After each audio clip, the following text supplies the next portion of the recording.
So hey guys, welcome to another Warframe video, and today we're going to take a look at a build for Loki Prime. Now, I have no idea what I should call this build, so if you have a good name for it, you can leave it as a suggestion in the comment section below this video. So this build is pretty simple. It only requires one Forma, and that's because Loki Prime comes with a ton of polarity, so all we're gonna do is just add 1D. Now the ore I'm using is Energy Siphon, but it works just fine with Corrosive Projection if you are using the Sonoric Focus School and you have the passive which regenerates your energy after you use your ability. So it pretty much depends on what kind of content you want to do with this build. If you want to do endurance stuff and real long survivals and stuff like that, use Corrosive Projections, but if you just want to faff around with Loki in stealth, use Energy Siphon. Then the only defensive mod I'm using is Quick Thinking, and this works really well with Primed Flow because Loki Prime has a ton of energy. And with this build you shouldn't really be getting hit too much, so in my opinion Quick Thinking is enough. Then I'm using Overextended, Stretch, and Cunning Drift for power range, and this is for Irradiating Disarm. Now, Radial Disarm on its own is really good, but when you add Irradiating Disarm, it makes the ability so much better.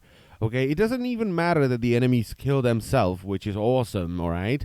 But it makes them bunch up, so if you have a weapon like the Toncore, the enemies won't have any weapons, and they will bunch up because they want to punch the shit out of each other, and you can just kill them all with one grenade. And that is pretty damn neat. Then I'm using Streamline rather than Fleeting Expertise, because Fleeting Expertise would take away a lot of duration, which is something I don't want. So Streamline for a bit of power efficiency. Flow is there, as I've said already, as a bit of a defensive mod because it helps with Quick Thinking, but it also allows you to cast a lot of abilities because you have a ton of energy.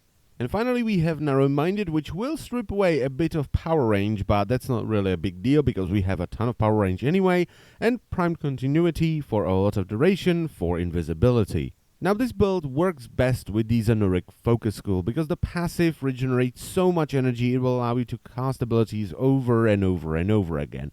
But it is not required to make this build work. And just to show you that you do not need it to make this build work, I have recorded all my footage without using my focus ability, so I am not getting the energy generation from the passive. Now the idea of this build is pretty simple. I basically just wanted a build that's good at both invisibility and irradiating disarm. And I think I've succeeded. You can take this build into like a deception mission or spy mission and get a ton of stealth kills while being really sneaky, or you can equip yourself with Toncore and cause some crazy mayhem with irradiating disarm on Draco. And it's even better when you combine the two things. Running around in stealth, causing mayhem is really fun. And I know some of you will be like, well, wouldn't it be better to simply have two builds, you simpleton? One for invisibility and one for radiating disarm, huh? And yeah, maybe if you really want to specialize yourself for either invisibility or radiating disarm, but I really like having both. You know, Loki without invisibility is kind of bad because you're gonna die all the time, and not using irradiating disarm, or at least radial disarm, it's just a lost opportunity. It's such a good ability. So I would rather have both, even though they're slightly weaker, than to cripple one of them so it's pretty much unusable. And that's what this build gives you. It gives you both invisibility and irradiating disarm, but they are slightly weaker than if you were to specialize in only one of them.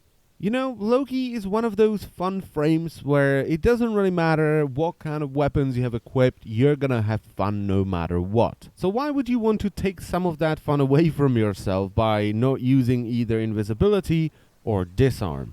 You know?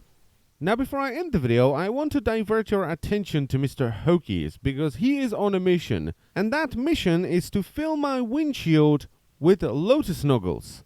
He already gave me 2 Lotus Snuggles, and I showed that in the last video, and he has given me 3 more. And I have already added all 3 of them to the windshield, as you may have expected.